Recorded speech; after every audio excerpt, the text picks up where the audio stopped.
또 이렇게 교회에 나오신 우리 성도님들을 환영하고 축복합니다.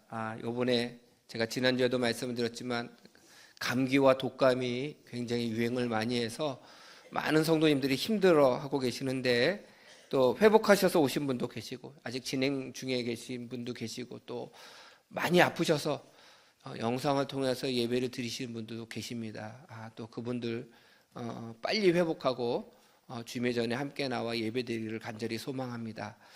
이렇게 함께 또 교회 나와서 예배를 드리고 있다라고 하는 것이 얼마나 귀한 일이고 감사한 일인지 모릅니다. 오늘부터 사실은 이제 대림절이 시작해요. 예수님께서 이 땅에 오시는 그것을 기다리면서 기리하는 절기가 대림절입니다. 그래서 저희가 약 4주, 그다음에 성탄절까지 해서 5번의 설교를 대림절에 관련된 설교를 좀 드리려고 하는데, 제가 이제 대림절 설교를 미리 준비하고 기도하면서 어떤 말씀을 좀 전할까 그러다가, 오늘 정말 우리가 이 땅에 오신 예수님을 기다리고 있는가, 또 기다린다라고 하면 어떤 마음을 가지고 기다려야 하는가, 그런 생각을 하면서 5주 동안 그것에 대한 말씀을 좀 드리려고 합니다. 그래서 오늘 첫째 주 설교 제목이 흐릿한 세상에서 살아가는 이에게, 이렇게 설교 제목을 정했어요. 그래서 히브리서 12장 1절부터 3절까지의 말씀을 통해서 흐릿한 세상이라고 하는 게 뭐냐면요, 목표를 잊어버리고 목적을 잊어버리고 살아가는 인생들,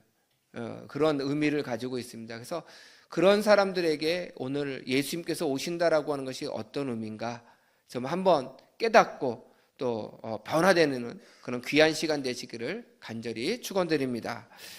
우리가 이 세상을 살아가는데 목적과 목표를 잃어버리게 만드는 것들이 참 많이 있어요. 흐릿하게 만드는 것들, 우리 인생을 흐릿하게 만드는 것들이 참 많이 있습니다.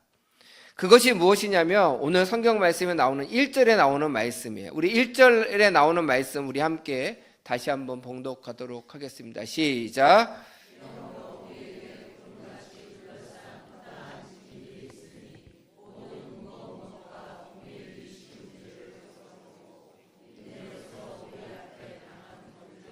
아멘. 경주를 하는데요, 두 가지가 지금 걸리적거려요. 오늘 성경에 뭐라 되냐면 무거운 것과 얽매기 쉬운 죄.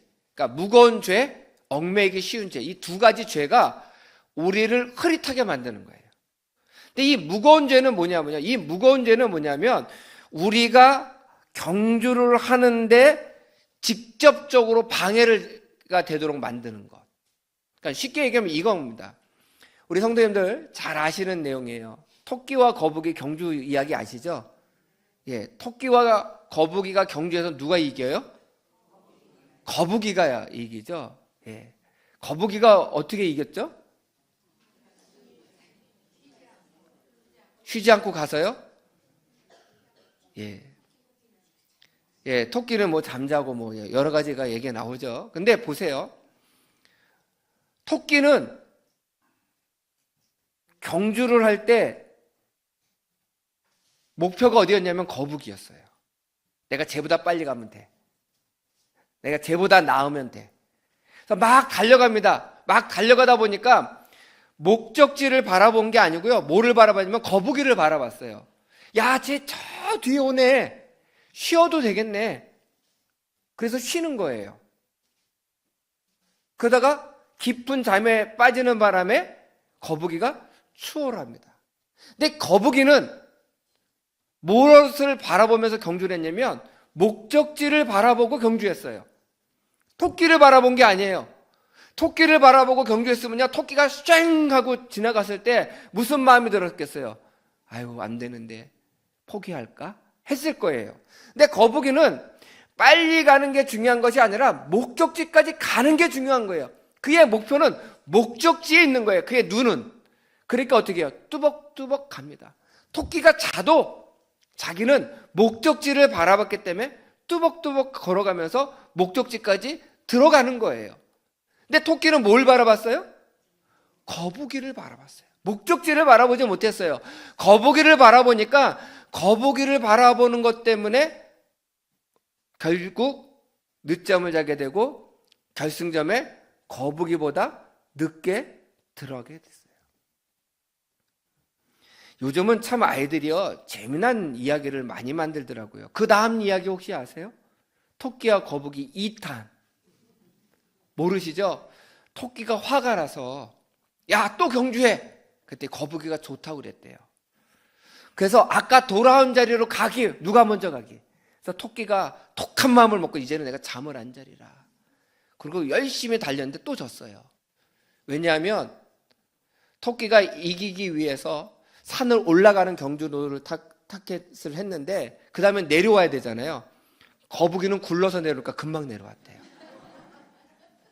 토끼는 뒷발이 길어가지고 내려오는데 주저주저 하다가 늦게 내려서 거북이가 또 이겼대요. 요즘 아이들이 하는 얘기예요. 어쨌든 토끼가 또 왜 경주를 하자고 그랬을까요? 거북이보다 자기가 낫다라고 하는 것. 거기에 목표를 뒀으니까. 우리의 삶 속에요, 우리를 흐릿하게 만드는 게 얼마나 많은지 몰라요. 오늘 예배 시간에 우리 성도님들 앉아 계세요. 이 예배를 통해서 예수님을 만나시기를 간절히 원하시죠? 정말 원하시죠? 그러면 목표가 분명한 거예요. 이 예배를 통하여 하나님 영광 받아주세요. 나 예수님을 만나기를 원해요. 이 대림절 절기는 예수님의 오심을 기다리는 절기예요. 저의 인생의 목표는요, 예수님을 만나는 거예요. 이 예배 시간은 예수님을 만나는 시간이에요. 거기에 초점을 두셔야 되는데, 아이 목사님 넥타이가 좀 삐뚤어졌는데 설교 시간 내내 설교는 하나도 안 듣고 뭐만 봐요. 저놈의 넥타이를. 예배 끝나자마자 악수를 하면서 저하고 악수하면서 첫 번째 말씀이 뭐예요? 목사님 넥타이. 그렇다고 지금부터 넥타이만 보시면 안 됩니다. 예배에 왜 오셨어요? 이 자리에 교회에 왜 나오셨어요? 예수님을 만나려고 나오신 거지 넥타이를 보러 나오신 게 아니잖아요. 우리가 얼마나 쉽게 목표를 잃어버리게 흐릿하게 만드는 것들이 얼마나 많이 있는지 몰라요. 얼마나 많이 있는지 몰라요. 두 번째는 제가 오늘 좀 자세하게 말씀하고 싶은 게 뭐냐면 얽매이기 쉬운 죄예요. 우리 따라 하시기 바랍니다. 얽매이기 쉬운 죄. 이 얽매이기 쉬운 죄는요, 가까이 있는 죄예요. 가까이 있는 죄. 가까이 있는 죄. 이 얽매이기 쉬운 죄라고 하는 그 말의 의미를 좀 찾아봤더니 주위에 위치한, 내 주변에 위치한 죄라고 하는 뜻을 가지고 있어요. 내 주변에 위치한 죄. 내 주변에 위치한 죄가 뭐가 있을까요? 아이, 목사님 저는 교회 와서 보니까 저는 제 주변에 위치한 죄가 없어요. 아닙니다. 많아요. 어디에 있냐면 휴대폰에 있어요. 휴대폰에 여러분들의 죄가 다 들어있어요. 어떤 분들은요, 요즘은 성경책, 성경 찬송가 갖고 다니시는 분이 별로 없잖아요. 저도 만약에 목사님들 회의를 가거나 뭐 예배를 간단히 드리고 회의하는 자리를 가면 저도 태블릿 PC 하나 가져가요. 거기에 성경도 있고 찬송가도 있어요. 그러면 그 예배 시간에는 그 태블릿 PC는 휴대폰이든 뭐로 사용하고 있는 거예요? 성경과 찬송가를 사용하는 거죠. 휴대폰을 사용하는 게 아니에요. 근데 성경과 찬송을 본 다음 그 다음부터는 뭐예요? 앞에서 설교를 하든 말든 열심히 검색하시는 분들이 있어요. 우리 세대교회는 그런 분들이 없어서 감사한데요. 그런 분들이 있어요. 요즘은요, 청년부 사역자들이 엄청 힘들다고 그래요. 청년부를 담당하시는 부목사님들이 설교하다가 예화를 뭐 하나 쓰면 청년들이 다 휴대폰 꺼내서 검색한대. 맞나 틀리나 다 검색한다는 거예요. 이 얽매이기 쉬운 죄는요, 내 주변에 있는 죄예요. 전에는 죄를 지으려면요, 도박장에 가서 도박의 죄를 짓고요, 강도를 하려면 으슥한 골목을 뒷골목을 찾아다녔어야 돼요. 근데 얽매이기 쉬운 죄는 내 주위에, 내 바로 옆에 있는 죄예요. 여러분들 휴대폰에 가장 큰 죄가 뭐냐면, 제가 이거 가지고 정말 설교를 많이 하고 싶었는데, 그게 뭐냐면 추천 알고리즘이야. 추천 알고리즘. 여러분들 누가 휴대폰 보자고 그러면 선뜻 주십니까? 네, 못 줘요.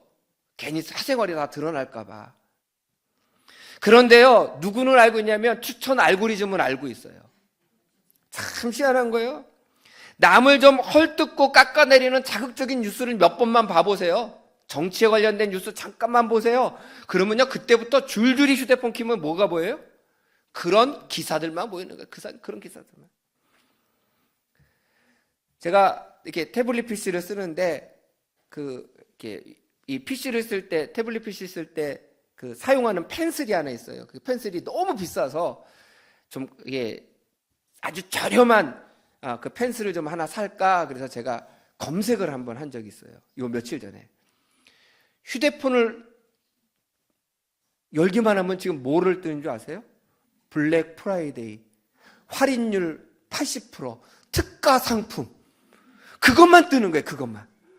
그런데요, 제가 처음에는 그 애플 펜슬이 좀 필요해서, 저렴한 애플 펜슬이 필요해서 그거를 봤는데 특가가 하도 뜨니까 사고 싶은 게 왜 이렇게 많은지 모르겠어요. 어떤 건 80%를 한대요. 오늘이 마지막이래요. 그러면 오늘 꼭 사야 될 것 같잖아요. 그런 유혹에 넘어지는 것이 얼마나 많은지 몰라요. 또 음란에 약하신 분들은요, 밤 11시만 되면요, 가장 여러분들이 외로운 시간에 딱 맞춰서 음란의 유혹에 넘어질 만한 영상이 뜨는 경우들이 얼마나 많이 있는지 몰라요. 아까도 이 말씀드렸지만 뭐 사기를 좋아하시는 분들은요, 아이고 저녁 먹고 뭐 할 게 없나 휴대폰을 딱 뜨면 뭐가 뜬다고요? 오늘의 특가가 뜨는 거예요. 오늘의 특가. 죄는요 멀리 있는 게 아니에요. 얽매기 쉬운 죄는요 다른 데 있지 않아요. 오늘날 어디 있냐면 휴대폰 안에 있어요. 휴대폰 안에. 저는 이 휴대폰을 여러분들이 거룩하게 쓰기를 원합니다. 거룩하게 쓰셔야 돼요. 그래야 얽매기 쉬운 죄에서 우리가 벗어날 수 있는 거예요. 손가락만 까딱하면 지을 수 있는 죄가 늘 내 옆에 대기하고 있는 거예요. 얼마나 무섭습니까? 이런 것들 때문에 하나님의 말씀을 바라보지 못하고 주님께 초점을 맞추지 못하고 흐릿하게 보이는 거예요.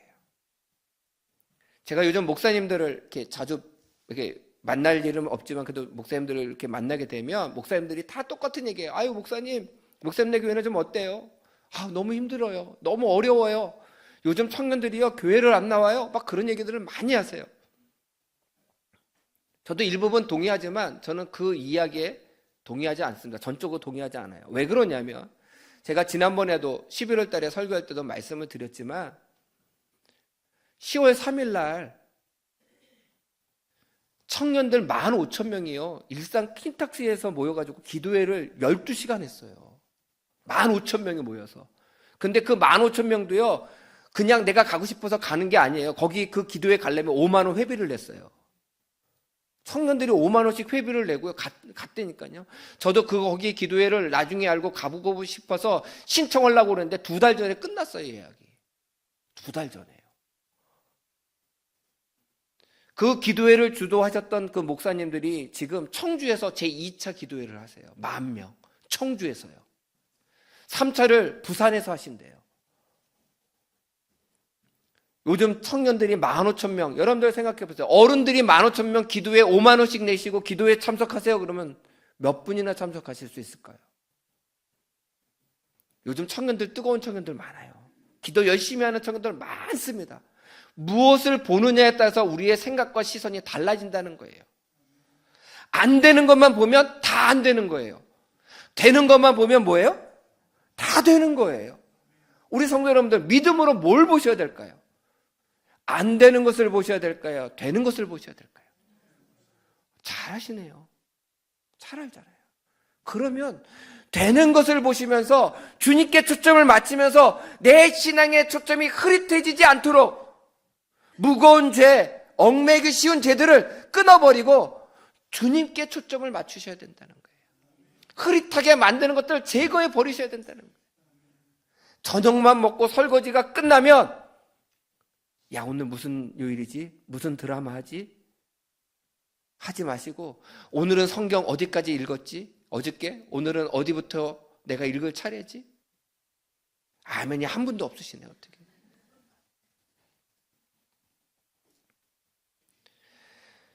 저도 그 유튜브를 뭐 매일 보다시피 하죠.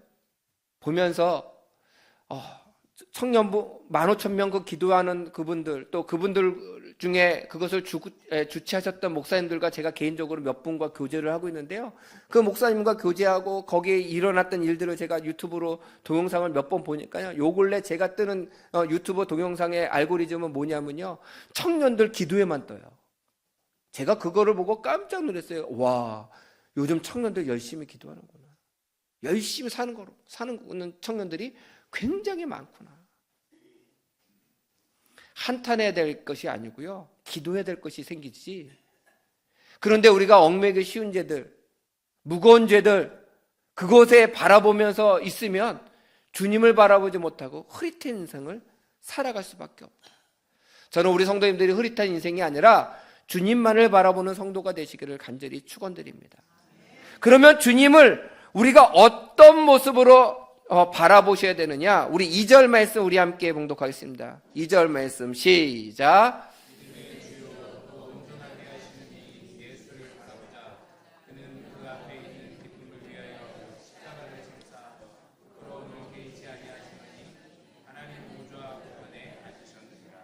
아멘. 믿음의 주여 또 온전하게 하시는 이인 예수를 바라보자 그랬어요. 바라보자. 여기서 바라보자라고 하는 단어는요, 눈을 들어서 보이는 상태가 아니에요. 의도적으로 봐야 되는 거예요. 의도적으로 봐야 되는 그 바라봄이에요. 내가 의도적으로 바라봐야 돼요. 의도적으로 바라본다라고 하는 것은 무엇이냐면, 바라봐서 안 되는 것들은 안 보고 바라봐야 될 것에 초점을 맞춘다라고 하는 뜻이에요. 내가 바라봐야 될 것에. 아까도 말씀을 드렸어요. 안 되는 것을 바라봐야 될까요? 되는 것을 바라봐야 될까요? 되는 것을 바라봐야 돼요.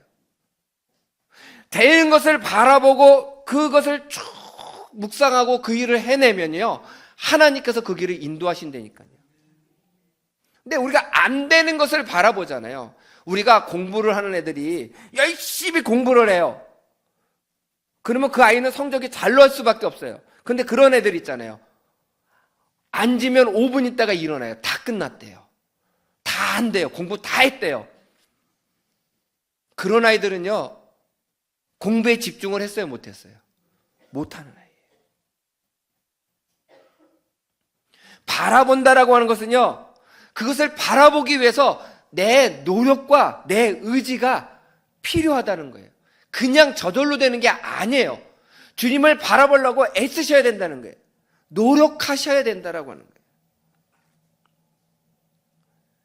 제가 어렸을 때요, TV에서 추석이나 설날이 되면 그 서커스 같은 것들을 많이 보여줬잖아요.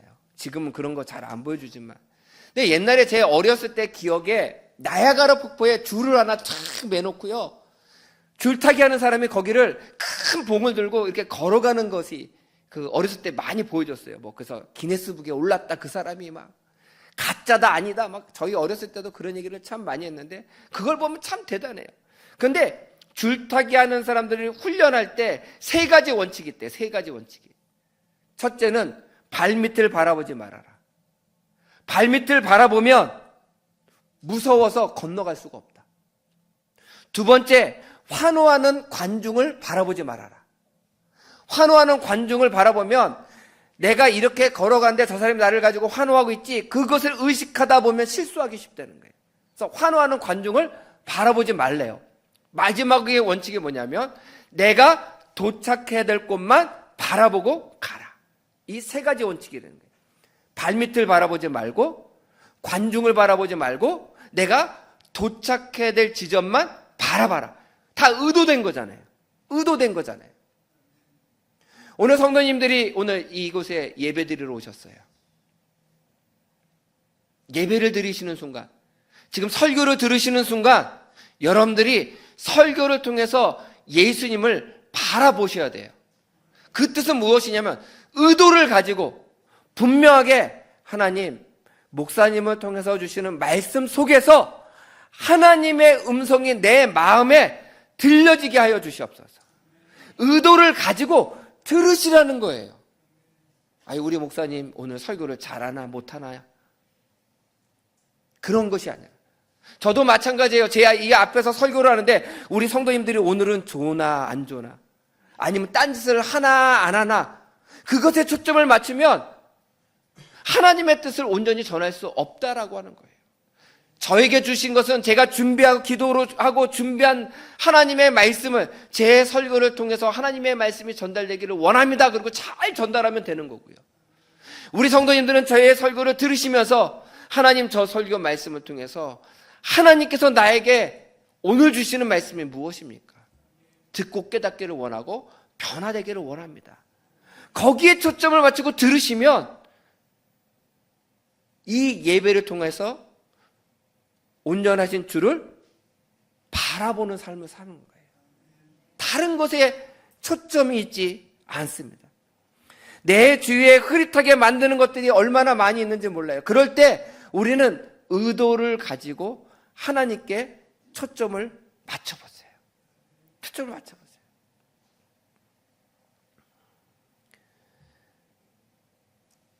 하나님께서 우리의 삶 속에 그 주시는 그 은혜, 그리고 내가 의식적으로 주님을 바라보려고 애쓰고 수고하는 그 모습을 우리 주님께서는요, 기뻐하세요.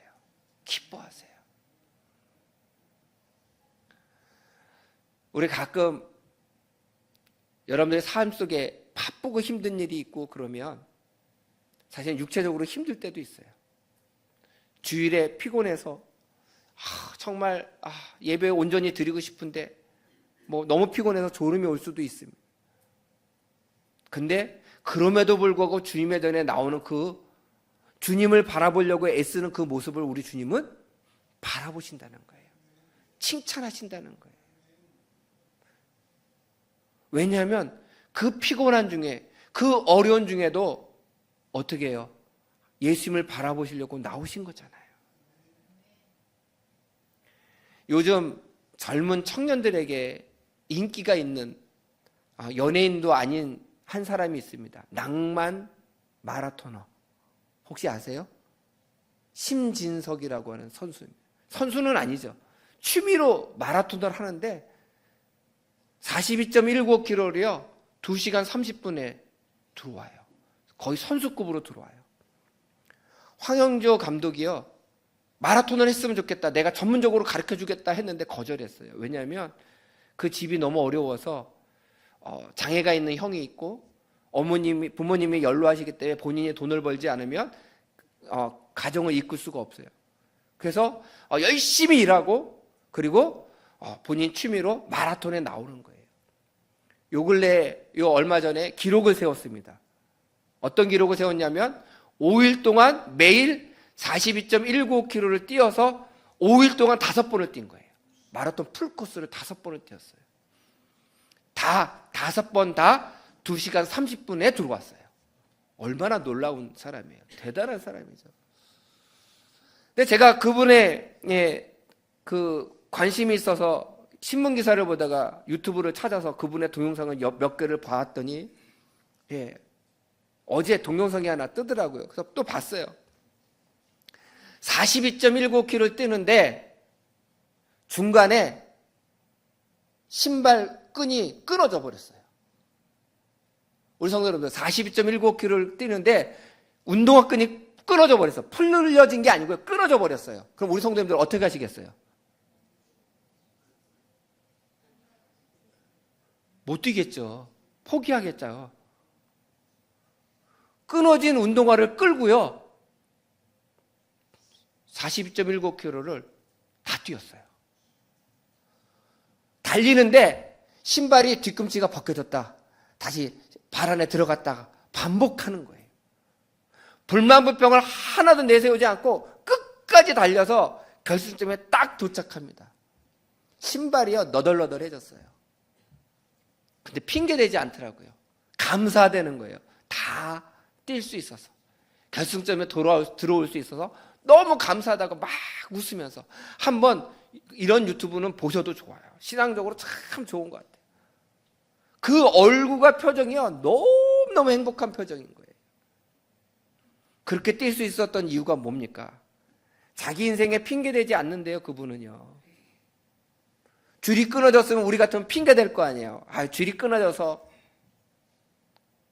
그러나 목표를 바라보고 내가 거기에 어떤 방법이 있더라도 난 들어갈 거야.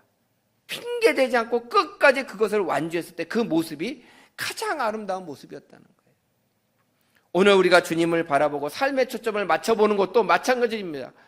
여러분들의 삶 속에 제가 우리 성도님들의 삶을 다 알지 못하지만 힘들고 피곤하고 고통스러운 일들이 분명히 있는 성도님들이 있어요.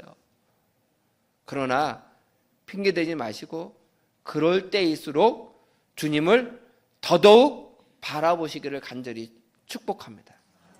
그러면 그 여러분들이 바라보신 그 주님께서 여러분들을 외면하지 아니하시고 그 바라보는 눈길을 주님께서 같이 바라보시면서 여러분들의 어려운 삶 속에서 여러분들을 구원해 주시고 인도하여 주실 줄 믿습니다.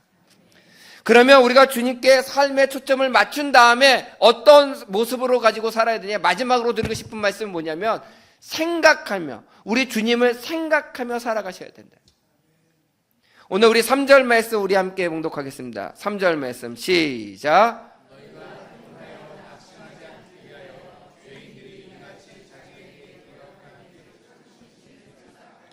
아멘. 여기에 보게 되면 마지막으로 참으신 일을 생각하라는 거야. 생각하라는 거야. 근데 이 앞에 뭐라고 되냐면 너희가 피곤하여 낙심하지 않기 위하여. 그러니까 피곤하여 낙심하는 것.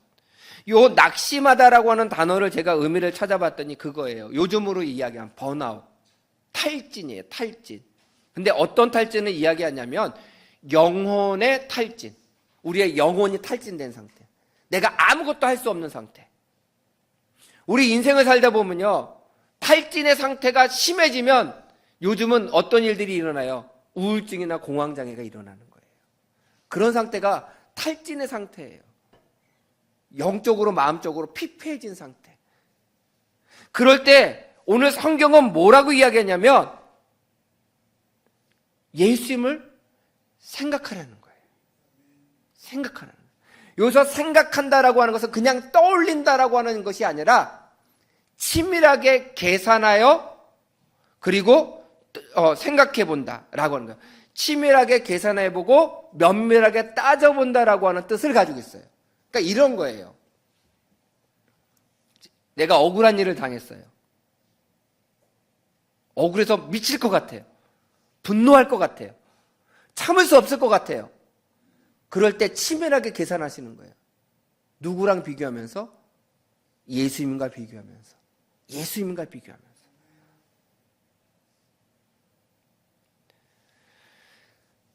제가 설교는 이렇게 하고 있지만 저도 잘 안 될 때가 있었어요.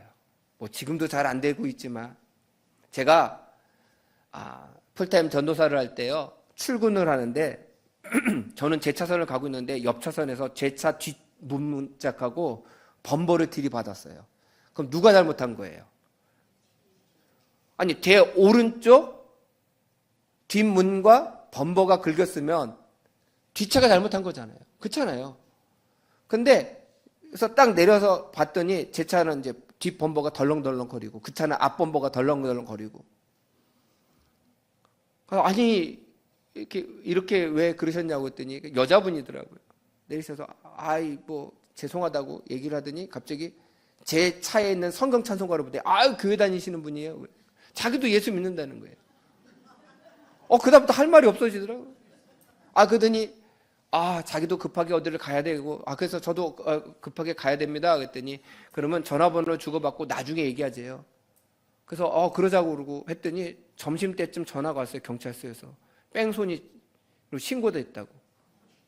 그 제가 뺑소니 촬영이 된 거예요. 그래서 경찰서로 나오라고. 그래서 제가 퇴근하고 경찰서로 갔어요. 제가 말하지도 않아도 쟤는 나쁜 놈이 됐더라고요. 거기서 아무리 얘기를 해도. 그래서 제가 경찰관을 제 차를 데리고 갔어요. 보세요, 제 차 오른쪽 문부터 시작해서 범버까지 긁혔잖아요. 그럼 누가 잘못한 거예요? 그때 뺑소니를 쳤다는 거예요. 사고가 난 게 누가 잘못이 중요한 게 아니라 뺑소니를 친 게 잘못이라는 거예요. 그래서 제가 그랬죠. 제 전화번호를 어떻게 하셨어요? 그때 뺑소니 친 사람이 가르쳐줬대요. 근데 그게 어떻게 뺑소니예요? 제가 전화번호를 가르쳐줬으니까 전화를 했을 텐데 뺑소니가 아니잖아요. 그러니까 신고가 들어왔으면 일단 그걸로 처리를 해야 된대요. 세상에 그런 법이 어디 있어요. 억울하다고 막 얘기를 했더니 경찰이 억울한 거 같대요. 자기가 봐도 억울한 거 같은데 일단 신고가 그렇게 들어왔기 때문에 그렇게 조서를 써야 된다는 거예요. 근데 그 사람이 나중에 나타났어요. 그 여자분이 나중에 나타났어요. 근데 그 차는 싹 고쳐갖고 왔더라고요. 어디에 박은지를 모르게 고쳐갖고 왔더라고요. 그래서 증거가 없대요. 그래서 저보러 얘기하더래요. 자기가 경찰관이요, 들어보니까 억울하긴 한데 이럴 때는 두 사람이 합의를 보면 없었던 일로 하겠대요. 자기가 없었던 일로 해주겠대요. 합의를 보래요. 그래서 합의를 어떻게 봐야 돼요? 그때 저 차 수리비를 다 주라는 거예요. 그게 합의래요. 세상에 그런 합의가 있는지 전 처음 알았어요. 아주 오래전 얘기예요. 오래전 얘기예요. 그래서 제가 알았다고 그 옆에 있는 ATM기 가가지고요, 돈을 찾는데 손이 떨리는 거예요. 너무 억울해서. 분통이 터져가지고. 그리고요, 돈을 찾아가지고요, 오면서 이 마음 깊은 곳에서부터 분노가요, 막 치밀어 오르는 거예요. 아침에 사고 났을 때 뭐라고 얘기했다고 서로? 예수 믿는 사람끼리 은혜롭게 해결하자고 그랬거든요. 제가 그 말을 기억하고 잘 참았어야 되는데 그때 저도 혈기왕성해가지고요, 그게 안 됐어요. 그래가지고 그 돈을 찾아갖고 오면서 경찰이 있고요, 제 앞에 앉았고 이제 제가 이쪽에 앉아가지고 그 돈을 건네주면서 그랬어요. 내가 교회 전도사인데 당신이 어떤 교회 직분이 뭔지 모르겠지만 전도사 돈 먹고 잘 사나 보자고 제가 그랬다니까요. 너무 억울해서. 그리고도 나오는데 경찰서를 나오는데 분이 안 풀리는 거예요. 근데 나중에 하나님께 혼났어요. 회개케 하시더라고요. 우리의 삶 속에요, 이렇게 목사님임에도 불구하고, 그때는 전도사 있고 젊고 혈기가 왕성해서 더더욱 그랬죠. 그럴 때 누구를 생각하라고요? 주님을 바라보고 주님을 생각해야 된다는 거예요. 저도 못했지만 그런 일이 있으니까, 그런 억울한 일이 있을 때, 그런 답답한 일이 있을 때 세밀하게 따져보는 거예요. 우리 주님은 나보다 더 억울하셨을 텐데, 나보다 더 힘드셨을 텐데, 나보다 더 고통스러우셨을 텐데 참으셨는데, 내가 계산해 보니까 내가 예수님보다 덜 고통스럽더라고요. 이게 주님을 생각하는 거예요. 다른 게 아니에요.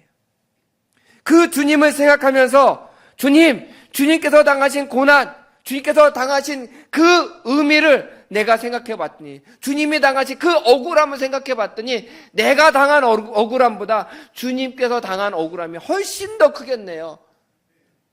주님을 기다리게 해주세요. 주님의 마음을 갖게 해주세요. 이게 목표 없이 주님을 바라보지 못하고 사는 사람들이, 흐릿하게 사는 사람들이 오늘날 가져야 될 가장 아름다운 모습이 바로 주님을 생각하며 주님께서 보여주신 것을 따라 살아가는 삶이라고 하는 거예요.